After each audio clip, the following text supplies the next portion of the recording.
সিরাজগঞ্জের ঐতিহ্যবাহী বিশিষ্ট বাবুর্চি শ্রী জুয়েল কর্মকার, তার হাতের সেই সুস্বাদু মুড়ি আমরা উপভোগ করতে যাচ্ছি। আপনারা একটু দেখুন, এখানে অনেক কিছু দেওয়া হয়েছে, যেমন কিছু কিছু আইটেম আপনাদেরকে বলি। আমরা আন্তরিকভাবে দুঃখিত, শুরু থেকে আপনাদেরকে দেখাইতে পারি না, এর জন্য। এখানে আছে পেঁয়াজ, আছে মরিচ, আছে আদা, আছে লেবু, আছে পুদিনা পাতা, আছে ধনিয়া পাতা, আছে আমাদের সাথে একদম খাঁটি ঘানির সরিষার তেল, সাথে আছে সেই মুখরোচক রুচি মুড়ি। আছে পাবনার আন্টু শাহী তৈরি করতে যাচ্ছে আমাদের কথা। আর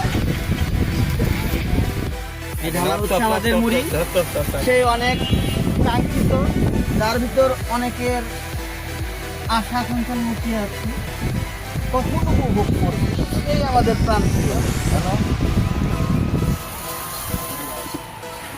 আর যার আত্মাটা একদম এই মুড়ির ভিতর লুকিয়ে আছে, সেই ব্যক্তিত্বকে আপনি দেখতে চান, এই দেখেন, এই সেই সম্পদ পাল। মনে হচ্ছে মধু, কিরে কিরে মধু হই হই ওই মুড়ি খাওয়াইলা, আর বিহানে ভালোবাসার আগুন দিলা।